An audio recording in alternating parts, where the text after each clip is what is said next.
का अन्नदाता। पग पग पर है संग तुम्हारे अन्नदाता। लहू किसानों का बन के पसीना सींचता है धरती का सीना।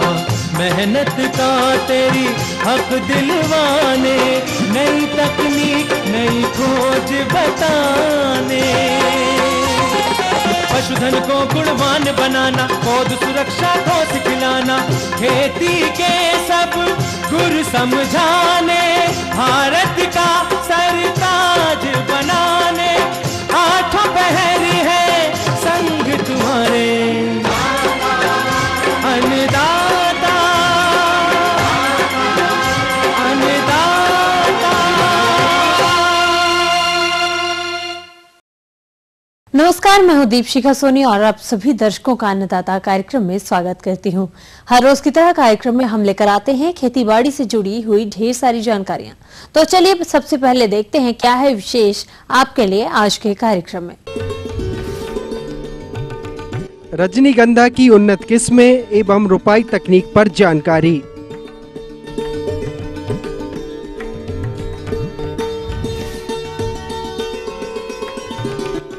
मूंगफली की फसल में किए जाने वाले शस्य प्रबंधन कार्य।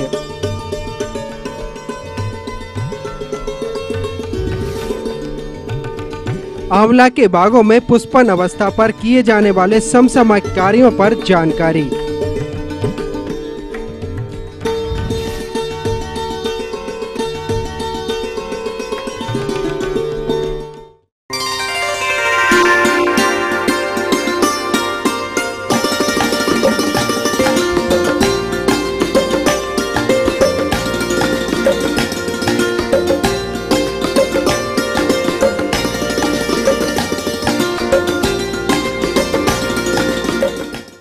मनमोहक सुगंध वाले फूलों में रजनीगंधा फूल की खेती साज सज्जा व उपहार देने के लिए की जाती है। साथ ही साथ इससे निकाला गया सुगंधित तेल भी काफी कीमती होता है। इसलिए अपने प्रदेश के कुछ किसान भाई इसकी खेती व्यावसायिक दृष्टिकोण से भी करके अच्छा लाभ ले रहे हैं। अतः किसान भाइयों, यदि आप रजनीगंधा फूल की खेती करना चाहते हैं तो कौन कौन से आवश्यक बिंदुओं पर ध्यान देना है, इसकी जानकारी के लिए देखिए हमारी यह खास प्रस्तुति।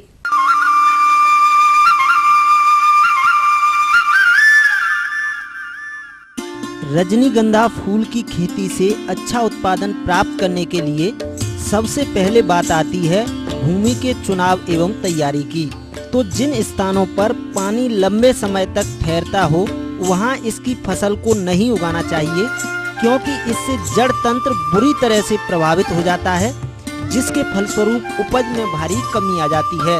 रजनीगंधा के लिए उपजाऊ दोमट अथवा बलुई दोमट मिट्टी जिसका पीएच मान 6.5 से 7.5 के बीच हो उपयुक्त मानी जाती है। भूमि की अच्छी तरीके से 20 से 25 सेंटीमीटर गहरी जुताई करनी चाहिए। इसके बाद 2 से 3 हल्की जुताई करके पाटा चला देना चाहिए ताकि मिट्टी भुरभुरी हो जाए। अंतिम जुताई से पूर्व खेत में 3 से 4 किलोग्राम प्रति वर्ग मीटर की दर से कंपोस्ट या गोबर की खाद मिलाकर सिंचाई कर देना चाहिए। इसके उपरांत जुताई करके क्यारियां बना लेना चाहिए। अब आइए बात करते हैं उर्वरक प्रबंधन के बारे में। रजनीगंधा को अधिक मात्रा में पोषक तत्वों की आवश्यकता होती है, किंतु नाइट्रोजन अधिक मात्रा में नहीं डालना चाहिए। अतः रजनीगंधा की अधिक उपज प्राप्त करने के लिए 200 kilogram nitrogen, 200 kilogram phosphorus, 200 kilogram potash प्रति हेक्टेयर की दर से प्रयोग करना चाहिए, जिसमें से फास्फोरस और पोटास की पूरी मात्रा कंदों की बुवाई करने से 2 से 3 दिन पहले ही भूमि में अच्छी तरीके से मिला देना चाहिए तथा नत्रजन की मात्रा को 3 बराबर भागों में बांटकर पहली मात्रा का उपयोग बुवाई के 30 दिन बाद तथा दूसरी मात्रा का प्रयोग 60 दिन बाद, तीसरी मात्रा का उपयोग 90 से 100 दिन के बीच में उपरवेशन के रूप में करना चाहिए। अब आइए बात करते हैं रजनीगंधा की उन्नत किस्मों के बारे में। तो किसान भाइयों, रजनीगंधा की किस्मों का चयन करते समय अत्यंत सावधानी रखना चाहिए, क्योंकि रजनीगंधा की किस्में 3 प्रकार की होती हैं, जो कि इस प्रकार हैं। पहली है अकेला, जिसमें दल पुंज की एक ही पत्ती होती है। दूसरी है थोड़ी डबल, जिसमें दलपुंज खंड की 2 या अधिक पत्तियां होती हैं। तीसरी है डबल, जिसमें दलपुंज खंड की 3 से अधिक पत्तियां पाई जाती हैं, जिसके तहत कलकत्ता सिंगल, कलकत्ता डबल और मैक्सिकन सिंगल बड़े पैमाने पर उगाने के लिए उपयुक्त किस्में हैं। इसके अलावा रजनीगंधा की 3 नई किस्में विकसित की जा चुकी हैं, जिनमें पहली है लाइट पिंक प्राइज, दूसरी है रजत रेखा तथा तीसरी है स्वर्ण रेखा।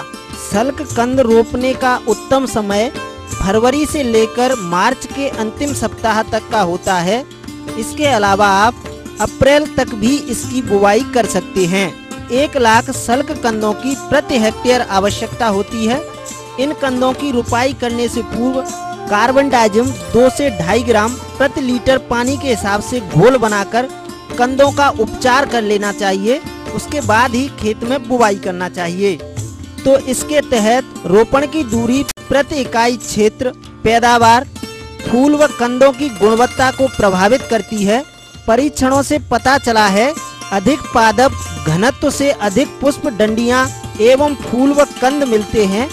क्षेत्रों के अनुसार रोपण दूरी में भिन्नता पाई जाती है, साथ ही कंदों की मात्रा में भी भिन्नता पाई जाती है। सल्क कंदों की कतार से कतार की दूरी 20 सेंटीमीटर तथा पौध से पौध की दूरी 20 सेंटीमीटर रखना चाहिए। प्रत्येक 4 से 5 पत्तियों के उपरांत 40 से 50 सेंटीमीटर खाली जगह छोड़ना चाहिए, जो कि सुविधाजनक रहती है।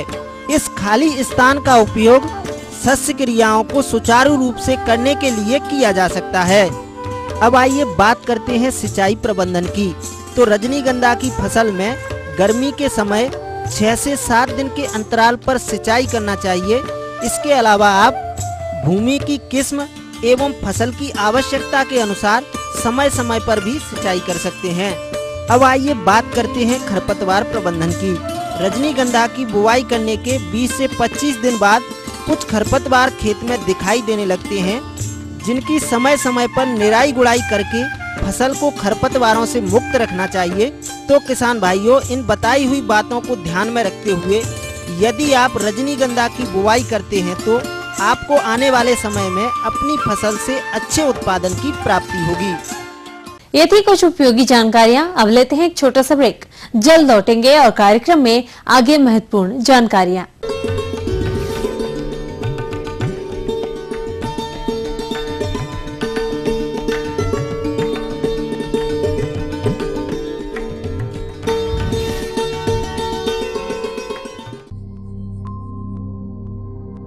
मैं हर पल हर जगह हूं। जब भी समय ने ली करवट, मैं वहीं था। आने वाली सरकार जब भी कोई दौर गुजरा है, मैं वहीं था। आंखों में किसी के गम थे, चाहे चेहरों पर किसी के खुशी, तब भी मैं वहीं था। कैसे भी हालात रहे हों, बिना खौफ हम डटे रहे। मैं हर पल हर खबर में हूं, पूरी सच्चाई और लगन के साथ। ईटीवी न्यूज, खबर ही जीवन है।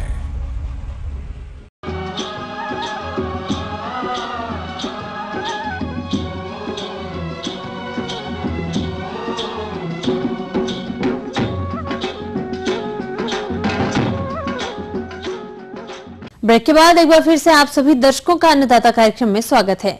बढ़ते हैं अगली प्रस्तुति की ओर।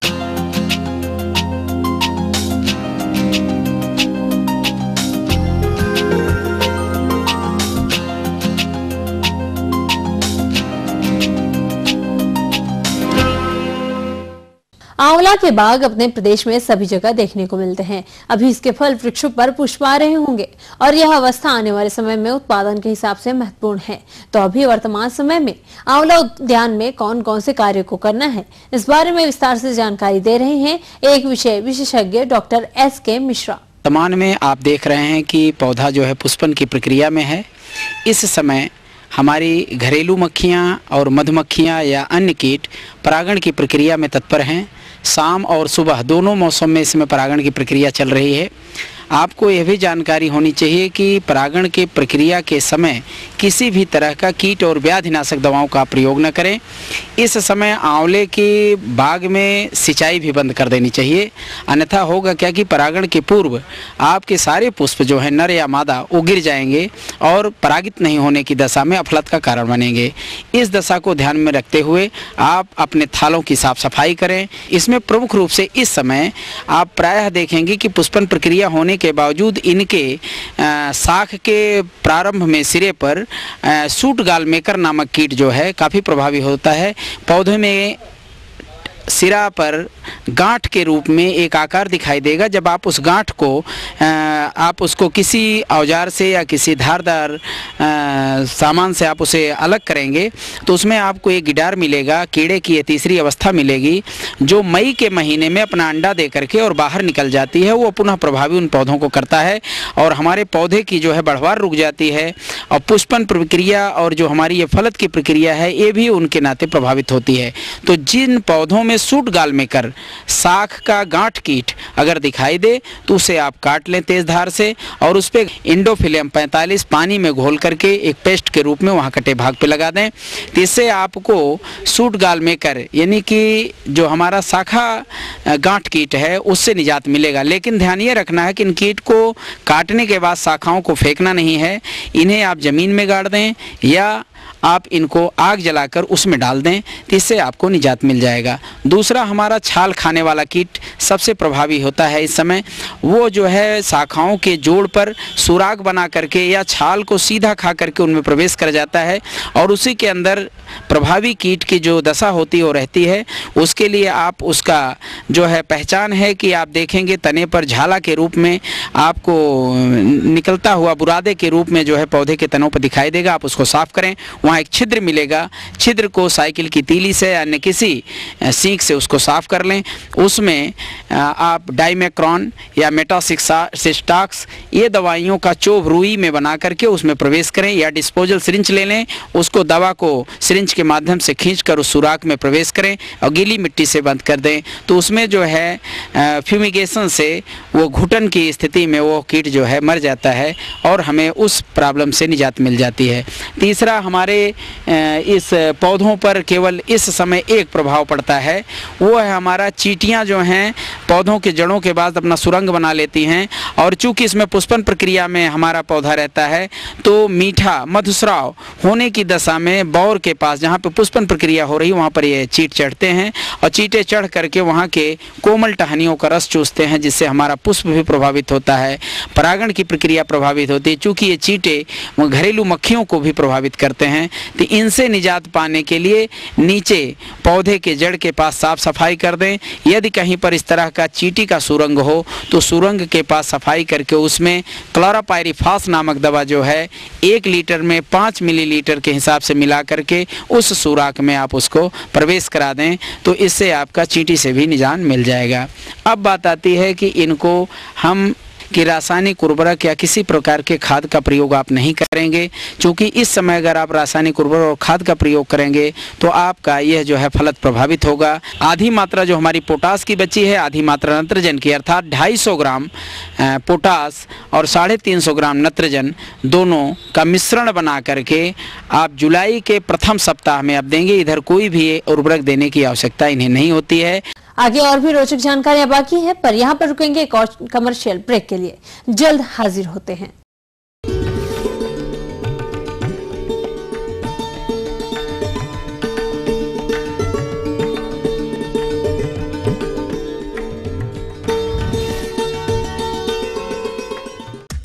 यहाँ दिल ही नहीं दिमाग भी लगाना पड़ता है। सिर्फ ताकत ही नहीं हिम्मत भी जरूरी। कहीं तरतीब तो कहीं जीतता है इरादा और हर दिन बनते हैं नए रिकॉर्ड। रैंकिंग की रेस में कभी भी पलट सकती है बाजी। इसीलिए तो खेल नाम है इसका, जिसकी खबर आपको देते हैं सिर्फ ईटीवी स्पोर्ट्स में।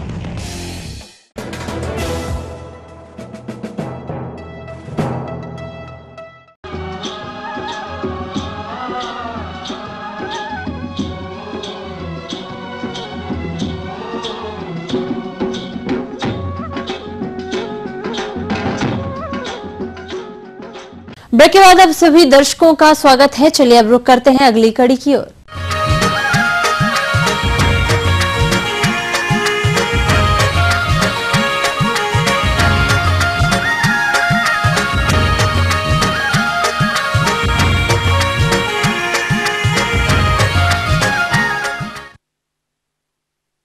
हमारे जिन किसान भाइयों ने मध्य फरवरी में जायद मूंगफली की फसल लगाई थी, वह फसल अभी 20 से 25 दिन की अवस्था पर होगी और इस अवस्था पर फसल में कुछ शस्य कार्यों को करना बहुत ही आवश्यक होता है, तभी आप फसल से अधिक उपज ले सकते हैं।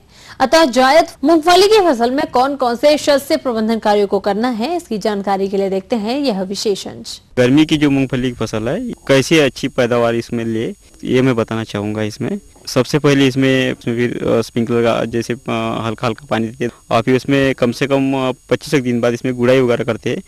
अब आइए बात करते हैं उर्वरक प्रबंधन पर।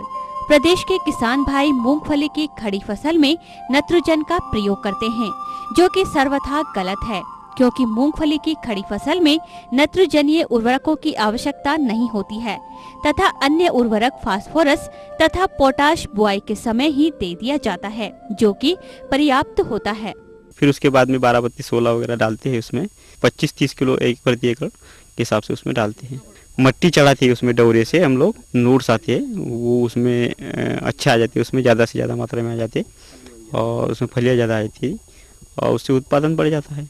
फिर उसके बाद में 10-12 दिन के अंतराल से स्प्रिंकलर से हल्की हल्की उसमें सिंचाई करते रहते हैं। फली में जैसे है तो इसमें रस चूसक कीड़ों का जैसे प्रादुर्भाव होता है, इसमें हम लोग रस चूसक कीड़ों के लिए इमिडाक्लोराइड का उपयोग इसमें करते हैं हम लोग। हाँ किसान भाइयों, आप जो मेरे द्वारा जो बताई गई जानकारी है, इसको आप ध्यान में रख के। किसान भाइयों, अभी आपने कृषक के अनुभवों को सुना।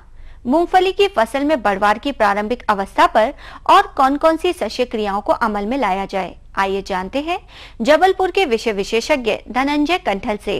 जिन किसान भाइयों ने आज हमारे ग्रीष्मकालीन मूंगफली की फसल लगाई होगी, तो इसमें कुछ बातें ध्यान देने योग्य है कि आपको अभी निराई गुड़ाई का विशेष ध्यान देना है। निराई गुड़ाई होने से भूमि में भुरभुरापन रहता है तो उसके पैग आसानी से अंदर चले जाते हैं और मूंगफलियां अच्छी बनती हैं। गर्मी बढ़ रही है तो गर्मी बढ़ने के साथ साथ आपको पानी की जो भी हो, पानी जमीन हल्की हो या भारी हो, जलमांग को देखते हुए पानी देना चाहिए। दूसरी बात मैं एक और करूँगा कि उसमें आप मिट्टी जरूर चढ़ाएं, क्योंकि उसके जो पैग बनते हैं वो नीचे जमीन में जाते हैं और मिट्टी जब चढ़ेगी तभी हमारी मूंगफलियां नीचे जमीन में जाकर बनेगी।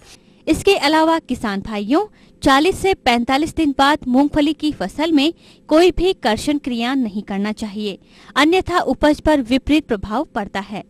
दूसरी बात हम करेंगे, इसमें कई प्रकार के कीड़े आते हैं जिसमें रस चूसक कीड़े भी रहते हैं। रस चूसक कीड़े यदि को देखने को मिलते हैं तो उसमें सबसे पहले नीम तेल का कम से कम 5 ml प्रति लीटर के हिसाब स्प्रे करना चाहिए। नीम तेल का व्यवस्था नहीं हो पाती है तो इसमें इमिडाक्लोप्रिड या अब थाइमेथाक्साम दवा जो होती है उसके 1 ml प्रति लीटर के हिसाब से घोल बनाकर उसका स्प्रे करना चाहिए। इसमें एक विशेष रोग भी आता है, टिक्का रोग। टिक्का रोग आपको देखने को मिलता है, पत्तियों में धब्बे धब्बे दिखाई देते हैं पीले कलर के, तो उस समय आप इसमें M45 करके दवाई आती है, उस दवा का 2 ग्राम प्रति लीटर के हिसाब से घोल बनाकर उसका स्प्रे करना चाहिए। इसके अलावा मूंगफली में सफेद लट कीट का प्रकोप भी देखने में आता है। इस कीट का प्रकोप फसल की शुरुआती अवस्था में होता है। यह कीट मूंगफली की जड़ों को काटकर नुकसान पहुंचाता है। इस कीट से प्रभावित पौधे मुरझाकर सूखने लगते हैं। इस कीट के नियंत्रण हेतु क्लोरोपाइरिफॉस की 2 मिलीलीटर मात्रा को 1 लीटर पानी के हिसाब से घोल बनाकर सिंचाई करते समय सिंचाई जल स्रोत के पास में दवा से भरे मटके या डब्बे को छेद करके रख देना चाहिए, जिससे दवा बूंद बूंद करके सिंचाई जल के साथ पूरे खेत में फैल जाती है, जिससे इस कीट का नियंत्रण आसानी से हो जाता है।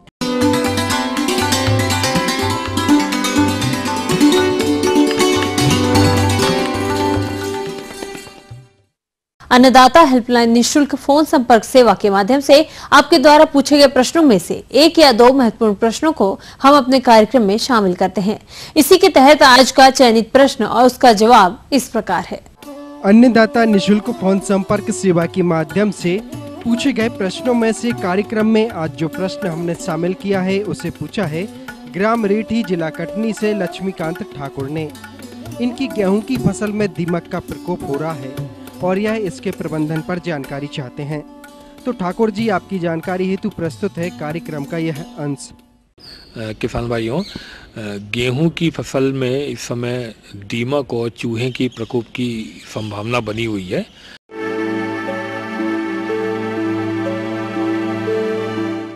किसान भाइयों, जैसा कि आप जानती हैं, जहां भी बलुई दोमट ज़मीन है वहां पर दीमक की प्रकोप काफ़ी हद तक होने लगा है और दीमक के लिए किसान भाइयों बहुत सजग रहना है। दीमक के बचाव के लिए क्लोरपायरेफॉस दवा जो बाज़ार में उपलब्ध है 20 सीसी, इस दवा से हर हालत में किसान भाइयों बीज उपचार करना ही है। बीज उपचार के लिए जो दवा की मात्रा है 1 लीटर दवा लेनी है और 100 किलो बीज से उसे उपचार करना। उपचार करके गेहूं के बीज को सुखाकर फिर दूसरे दिन हमें ऐसे बीज की बुआई करनी है। जिन स्थानों पे गेहूं की फसल किसान भाइयों ने लगा दी है उन जगह पे किसान भाइयों को सलाह दी जाती है कि थोड़ी फसल पे निगरानी रखें। जो कूड़ा करकट आदि जो खेत में पड़ा रहता है उसको लगातार वो साफ करते रहें, थोड़ा सा देखते रहें। अगर कहीं भी थोड़ी सी इस तरह से अगर पौधे कटे हुए मिलते हैं तो तुरंत जो सिंचाई होनी है उस सिंचाई के साथ इसी दवा को क्लोरपायरेफॉस 20 इसी दवा को लगभग 2 लीटर दवा प्रति हेक्टेयर के मान से सिंचाई की पानी के साथ हम ये दवा को खेत में पहुंचा दें। साथ ही साथ किसान भाइयों एक काम और करना है कि खेत के आसपास या खेत के बीच में अगर कोई बम्बीठा है, बम्बीठा यानी जहाँ पर दीमक रहती है, तो इस बम्बीठे में दीमक की जो रानी है उसको नष्ट करना किसान भाइयों बहुत आवश्यक है, क्योंकि दीमक की रानी लगभग 1 सेकंड में 1 अंडे देती है, जिससे खेत में के अंदर कितनी भी दवा का अगर प्रयोग करके हम दीमक के रोकथाम करेंगे, जब तक कि बम्बीठे में बैठी रानी को नहीं नष्ट करेंगे तब तक दीमक का जो अभियान है वो सफलतापूर्वक नहीं रहता है। तो कहने का अर्थ यह है कि दीमक के लिए हम दवा का उपयोग भी करें, लेकिन साथ ही साथ जो बम्बीठे में बैठी जो रानी है उसको नष्ट करना किसान भाइयों बहुत आवश्यक है। तो बम्बीठे में बैठी जो रानी है उस बम्बीठा को थोड़ा सा खोदें और खोदने के बाद लगभग 1-1.5 मीटर की गहराई पे एक प्रकार का रॉयल चैम्बर मिलता है, एक महल जैसा छोटा सा एक कमरा जैसा मिलता है, उस कमरे के अंदर ये रानी बैठी रहती है, इसको अवश्य नष्ट करें। किसान भाइयों, दीमक जैसा कि आपको पता ही होगा कि दीमक एक परिवार के रूप में रहती है। श्रमिक जो दीमक है वही हानि पहुंचाती है। इसके मजबूत काटने चबाने वाले मुखांग रहते हैं और ये मिट्टी में रहकर जड़ों को काटती रहती है, जिसके कारण जो पौधे हैं सूखने लगते हैं। गेहूं की एक और ख़ास बात है किसान भाइयों, गेहूं में देखा गया है कि गेहूं में दीमक का प्रकोप खेत के बाउंड्री पे यानी बॉर्डर किनारों पे जो पौधे रहते हैं उनसे शुरुआत होता है, क्योंकि अधिकतर ये देखा जाता है कि सिंचाई का पानी खेत के मध्य में तो लग जाता है, लेकिन कोने में क्योंकि थोड़ी ऊंचाई रहती है वहाँ उन पौधों पर पानी नहीं पहुँच पाता है, उस कारण से दीमक का प्रकोप उन बॉर्डर वाले पौधों से शुरू होता है। तो कहने का अर्थ है एक तो नियमित रूप से सिंचाई करते रहें और सिंचाई के साथ साथ अगर ये दवा है क्लोरपायरेफॉस इसको अगर प्रयोग कर लें तो बेहतर होगा। इसके साथ ही साथ किसान भाइयों, अगर कहीं भी खाद का उपयोग करना है तो जो गोबर की खाद है वो सड़ी गोबर की खाद उपयोग करें। जरा भी अगर पकी गोबर की खाद उपयोग करते हैं तो उस खाद में दीमक के प्रकोप की प्रबल संभावनाएं बनी रहती है।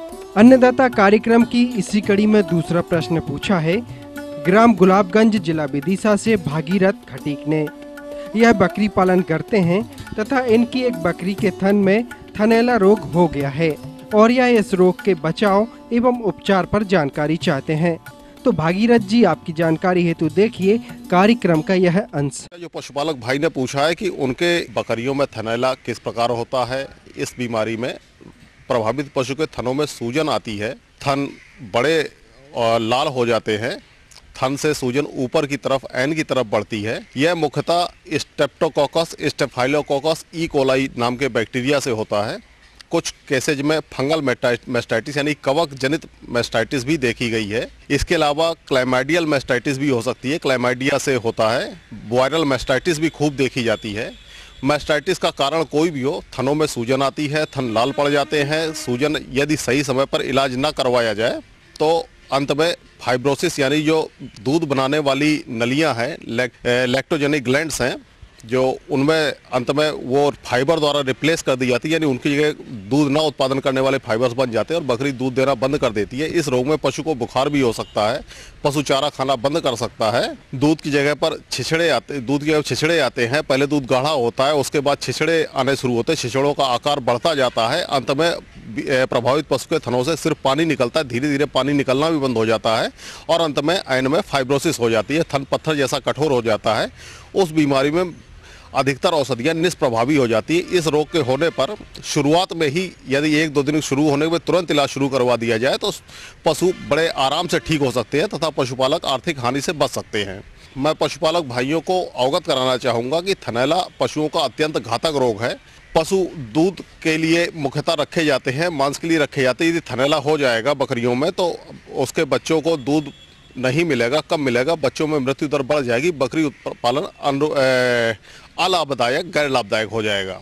तो इस बीमारी के लक्षण पशुपालक भाई यदि देखें तो तुरंत निकटतम पशु चिकित्सालय पर संपर्क करें, जहां पशु चिकित्सक की सलाह से लेटेस्ट एंटीबायोटिक औषधियों, प्रदाह रोगी औषधियों, एंटीहिस्टामिनिक औषधियों इत्यादि का नियमित रूप से प्रयोग करके और थनों के अंदर भी दवाएं डाली जाती हैं सूजन कम करने के लिए, इन्फेक्शन करने, उनका नियमित रूप से 4-5 दिन इलाज होता है और उसके बाद पशु पूर्ण रूप से स्वस्थ हो जाता है और थनैला रोग दूर हो जाता है। औषधियाँ जो है सिर्फ प्रशिक्षित पशु चिकित्सक की सलाह से ही दी जानी चाहिए, अन्यथा फायदा की जगह नुकसान भी हो सकता है। थनैला रोग से बचाव के लिए जैसा कि कहा गया है कि बचाव ही सर्वोत्तम उपचार है। इससे बचाव के लिए हमें थनों को स्वच्छ रखना चाहिए, पशु को सूखे साफ सुथरे स्थान पर रखना चाहिए। पशु यदि कीचड़ भरी जगहों पर रहेगा, गंदी जगहों पर रहेगा तो थन के छेद से इन्फेक्शन अंदर जाता है, वही अंत में थनैला का कारण बनता है। तो हमें वो सब उपाय अपनाने हैं जिनसे कि थनों में अंदर इन्फेक्शन ना जाए और धोने के बाद एंटीसेप्टिक सॉल्यूशन से थनों को धो देना चाहिए। इस प्रकार पशुपालक यदि हमारी बताई गई बातों पर ध्यान देंगे तो थनैला रोग से उनकी बकरियां मुक्त रहेंगी तथा पशुपालक अच्छा लाभ प्राप्त कर सकते।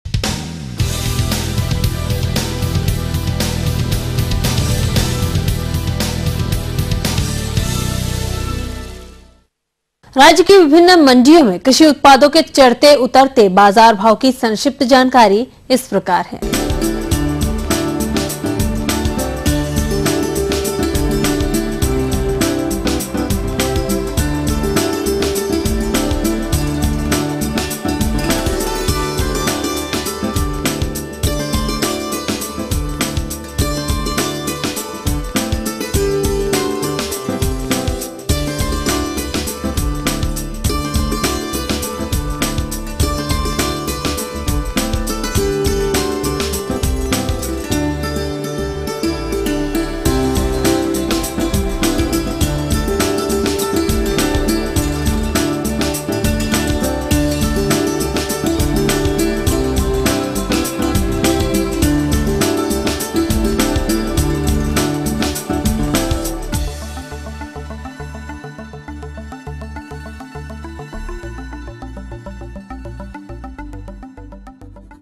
हम यह उम्मीद करते हैं कि आज का कार्यक्रम आप सभी दर्शकों के लिए उपयोगी रहा होगा। किसान भाइयों, अन्नदाता आपकी सेवा के लिए संकल्परत है। कृषि संबंधी समस्या एवं सुझावों के लिए आप हमें इस पते पर संपर्क कर सकते हैं। प्रोड्यूसर अन्नदाता, ETV Madhya Pradesh Chhattisgarh, Ramoji film city, Hyderabad 501512। साथ ही आप हमें ईमेल भी कर सकते हैं। हमारा ईमेल है annadatamp@etv.co.in। इसके अतिरिक्त आप हमें निःशुल्क हेल्पलाइन नंबर 1800-425-4085 पर दोपहर 12 से 1 बजे के बीच संपर्क कर सकते हैं। फिलहाल अन्नदाता की पूरी टीम को इजाजत दीजिए। कल फिर इसी समय आपसे मुलाकात होगी कृषि संबंधित कुछ और रोचक जानकारियों के साथ। नमस्कार।